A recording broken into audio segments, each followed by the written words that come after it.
Hi everyone, this is Gail from Gail Julie Makes. I hope you're all well. It's been such a long time since I've been in the craft room, well, to do a tutorial anyway, so I hope this one goes down well. I have been experimenting with what we call the bokeh technique, or some people like to say bokeh. There's lots of different pronunciations. It's basically a Japanese term, and they do say it slightly differently in different areas of Japan. But it's basically sort of picking up on the sort of blurred area in pictures, so like the sort of blurred area from a light source. So this one here represents like blurred snowflakes. I think a perfect example for this time of year as well is like blurred Christmas lights, you know, like in a scene sort of behind, say, a person. They're in focus but the lights are out of focus, so it's quite a nice effect. It just gives you a little bit more dimension to a picture. This original design without the bokeh or bokeh effect was done by Tracy Dutton on Lavinia Stamps. So I'm using Lavinia Stamps today in my piece. I'll show you how to basically do this design on a gel press, and then I'll show you how I do the bokeh technique as well. Okay, so basically I use a 4-inch gel press plate, and so I've got some of the Lavinia Stamps which I'm going to be using, same ones as in my original piece. We're going to need some Brushos. So these are like pigment crystals, very well, like powder based, and it's very rich in colour. So you only need actually a little bit of the Brusho when you're making it up. I tend to make it up in pots. So today we're going to be using the white Brusho, we're going to be using the lime green, and we're going to be using the Prussian blue. So what I tend to do is make a hole in the top of the pot with a pin, and then you can either shake it out. You can take the pull off around the base. A lot of people don't like doing that in case it's spilt over and accidentally the lid came off.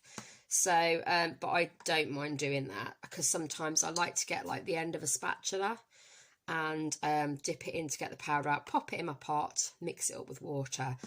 Like I say though, you don't need very much at all, so that's something obviously you'll have to have a bit of an experiment with. But I use the tiniest bit and I fill it up at least halfway. These are quite low at the moment actually. So this is the Prussian blue, and this is the lime green. I've got the purple and yellow out because I do use those a little bit in a sky around the edge of the gel press print.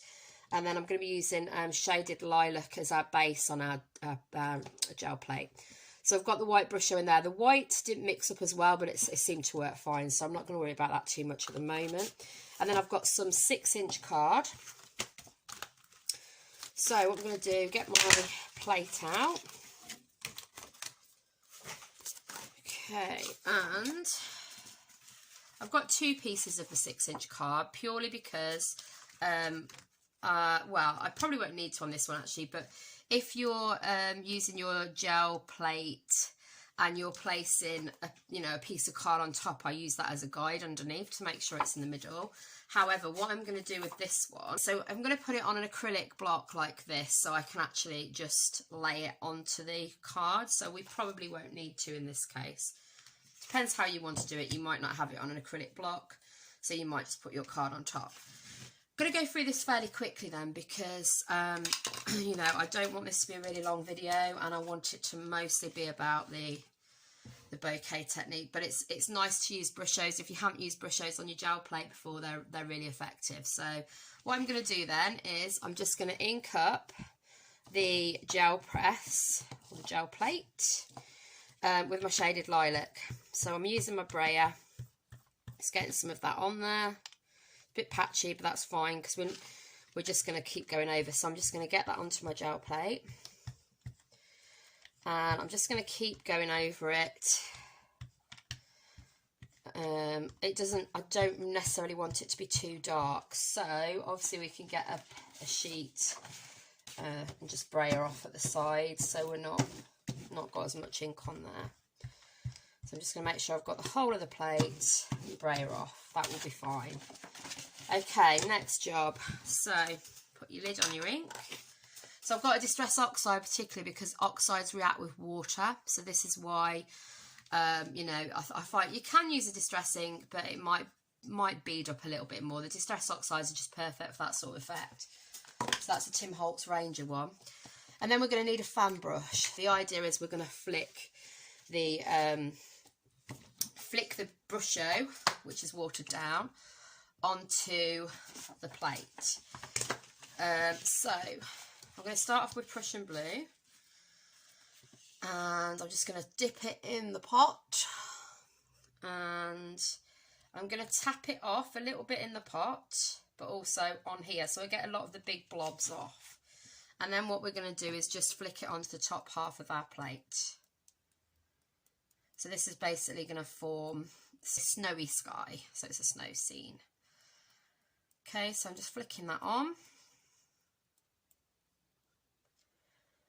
Obviously, if you don't, you don't want massive blobs because they're just going to take over. So that's why I'm flicking those off.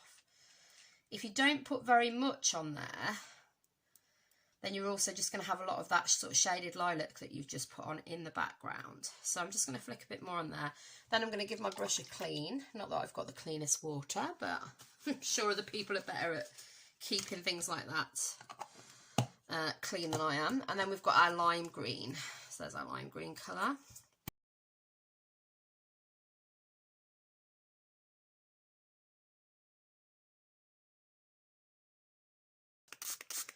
So you can see there we've got that white's looking a bit better now. Okay, so I'm going to flick some of that off, and then I'm going to flick some onto the bottom of my plate. This is really just going to make that area a lot lighter anyway than the sort of purple that we've got. So I'm happy with that. I don't want too much on there.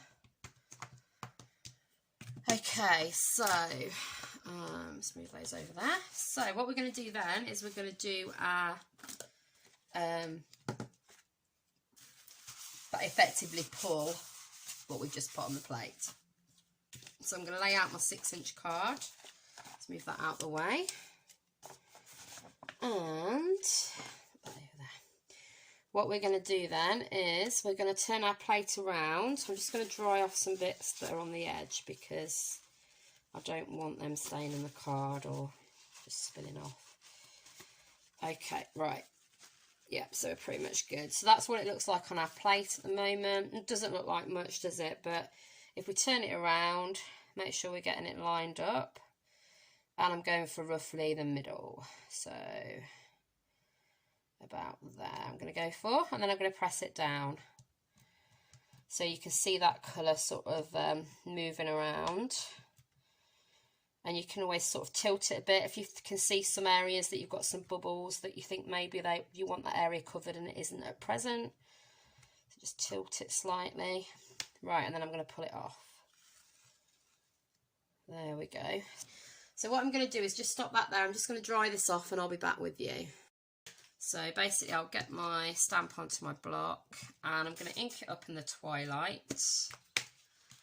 And what I'm going to do is I'm going to stamp off so you've got a 2nd generation stamp.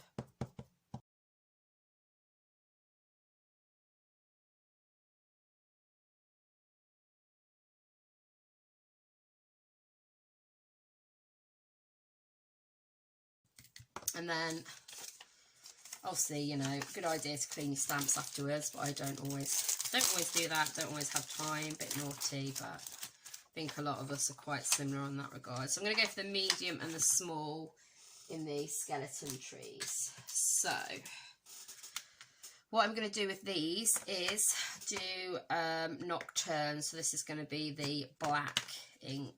So I'm just inking that up.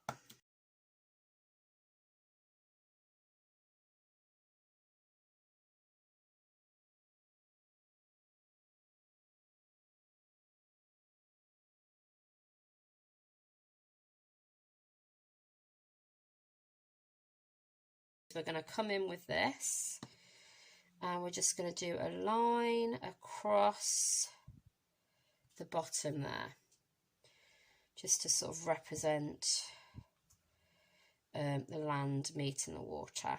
So we're just going to go across there. Let's keep doing that.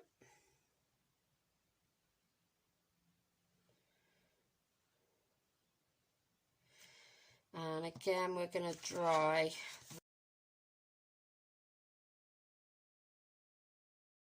We'll probably add some more colour underneath there afterwards. So, next step. What I did, actually, no, I'm going to leave this open. What I did last time was, by accident, I accidentally went over one of the sides. So I sort of started colouring in, you know, the actual edge, which I think gave it a really nice effect. So what I'm going to do is, I'm going to start bringing some of that watery effect down. So I know we wanted a bit of white, but we want to kind of give the illusion of water as well. So we still want to keep a bit of that colour. Just going to bring some of that down. And then I want to just sort of try and build up a bit of a slightly darker area at the top.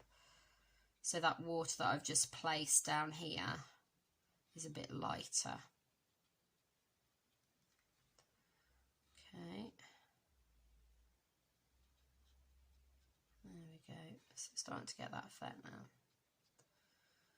And then what I did was, like I say, by accident I went over a bit like this. So I thought, oh, okay, I'm just going to have to sort of blend in, start bringing it in around the edges like this, which actually turned out to be quite a nice effect. So I'm going in with sort of like, you know, straight from the pot. But then what I'm going to do as I go along is sort of water some areas down. So bringing it in.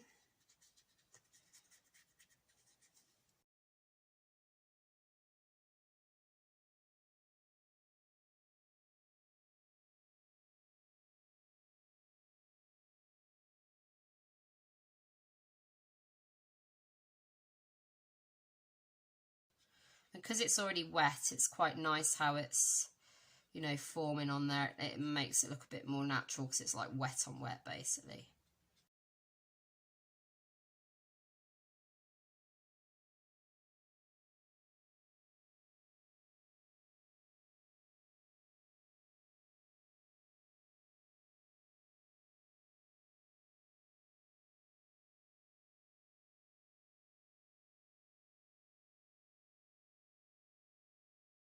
We've got our picture done as far as the stamping is concerned, apart from the sentiment. So what I'm going to do is I'm just going to get the sentiment stamped. Now this bit's dry. I'm just inking the sentiment up in Twilight. I'm just going to make sure I don't get the edges because I don't want any, you know, bits that shouldn't be stamped. And what I'm going to do is I'm just going to take some ink off, so we've got second generation again. And last time I just stamped it towards the bottom. So try and get it in the middle-ish area there. I'm going to go for about there. Press it down. I'm not the best person at stamping sentiments. I seem to be awful at stamping text for some reason. But, you know, we can cover sins with things like the Bokeh, which is pan pastels basically. So I've got that stamped. It's, you know, it doesn't have to be perfect. It's not the end of the world. It's the other bit we tend to focus on anyway. So we get in there with this. Now the secret trick is I'm going to use a white Posca pen and some pan pastels for the actual, you know, bokeh effect. So I'm using these pan pastels here, which are amazing. Absolutely loving them. So these are Pan Pastel Company, and they're artist pastels. So this one's Hansa Yellow, but I'm pretty much mostly going to use the Ultramarine Blue Tint. Sorry, I'm going off camera. Okay, so that's that sort of blue, and then I'm using the Titanium White. Okay, so and what I use to apply them with is the soft applicators, also by well, it's recommended to use them with these pan pastels. Sorry, it's not in focus. So we've got that look, use with pan pastels. And what you do is you get basically 4 applicator heads. One on the actual applicator there, and 4 sponges all together. So you can use different colours. So there's the spare ones. Right, so I'm just going to apply the pan pastel. So I'm getting it onto my applicator. And I'm just going to sort of apply some sections of white here and there. So maybe some actually on the base of the trees. Okay, and some in the water as well. I'm not doing like, you know, just lines straight across on every single section. I just want it to look a bit more like it's broken up. So just dabbing some in there. So already we can see it's starting to look a bit more like the original one now. A little bit of pan pastel works wonders. So we could even add a little bit of the ultramarine blue tint as well if we wanted to. So let's get a little bit of that. So I've got like white on the applicator, white on one side, sorry, and blue on the other. So you can get, you know, 8 out of the 4 sponges really, which is great. And what you can do, I didn't show you this before, and I did do this, is we can get our Brusho again and obviously, you know, bring some of those lines down. Obviously I've put my Brusho on there now, which my pan pastel on there, which I should have done after I did this. And I'm just sort of trying to represent these trees as a reflection. Sorry, I forgot this bit, guys. Don't. So just a bit blurry. In fact, it actually looks quite effective when you've actually got a little bit of pan pastel in there already. So I'm not worrying too much that I left it till last, to be honest. And then I'm just going to do a bit more dabbing in again on those bits. And we can always go back over the top with the pan pastels. So yeah, pleased with that now, actually. And we could maybe just add a bit of, you know, what could be things in the distance. So trees further back there. Now this was the bit where I kind of ended up going over the edge, if I remember correctly, last time now. So we've gone back in with the Brusho, Prussian blue, and we're just going to dry it again quickly. That is ready now. Starting to crinkle a little bit more, but that's fine. I just tend to flatten things underneath a surface if I'm not happy with, you know, how the card is. So I'm just doing some little mist lines, like I said, broken up a little bit with the pan pastels again. So this is the blue tint. We'll get some more of that in. There we go.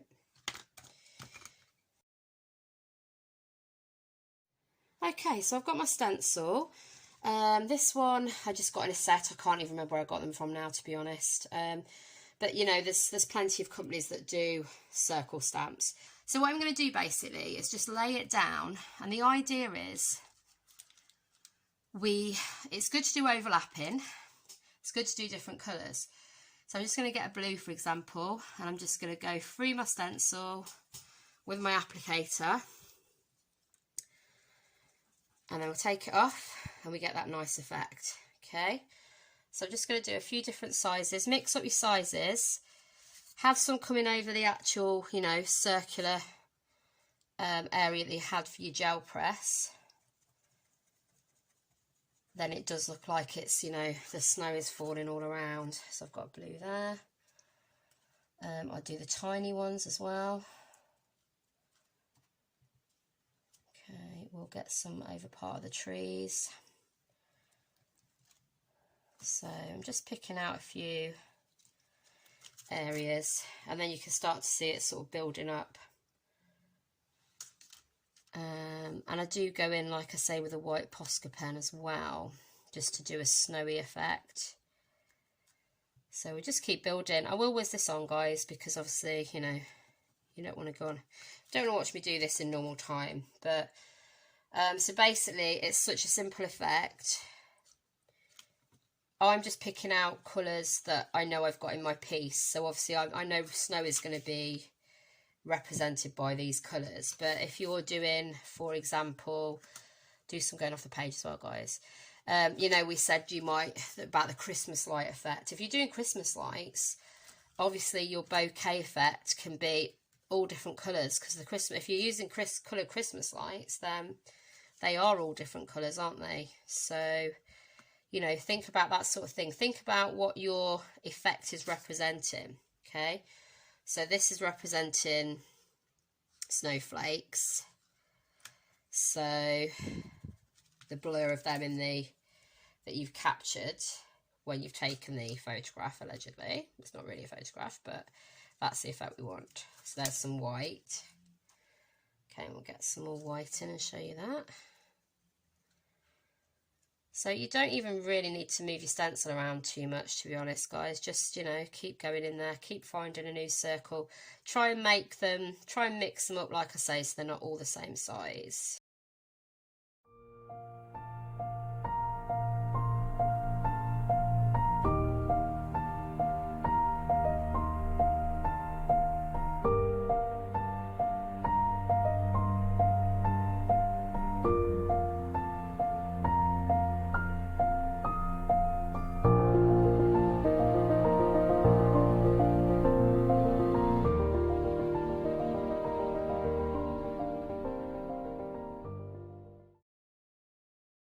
Okay, and so I'm happy with the bokeh or bokeh now, and what I'm going to do is just looking at the original, just go in and add some of the white Posca pen dots.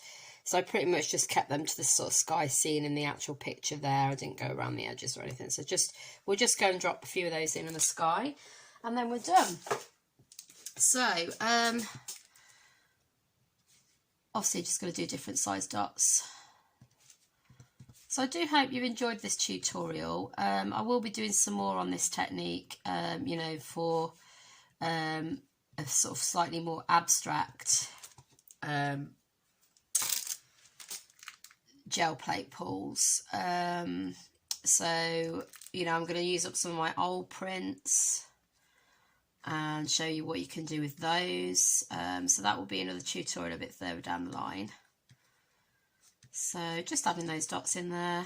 Posca pen works really well on top of these inks as well, which is good. I hope that's been a good introduction into the technique. Obviously you might not want to do this sort of picture, but you know, it gives you an idea of how you actually use the pan pastels and the stencil, and you know, opens up a world of possibilities, I think. I really want to try one out with a portrait, so I've already got a portrait that I'm working on using a lot of stenciling for the skin tones, so I'm really interested in using the bokeh effect for those as well. Top left there is my profile picture. If you click on that, that will subscribe you to the channel. So if you're looking for lots more gel print videos or videos using Lavinia Stamps, be a great idea to join. And bottom left there is another video that I think you might be interested in. And if, like I say, if you could give me some thumbs up, that would be awesome. Drop me some comments, tell me what you want to do with the effect. Get us spread around a bit more on YouTube. That would be awesome. Okay, take care of yourselves, guys, and keep crafting. I'll see you in the next one. Bye for now.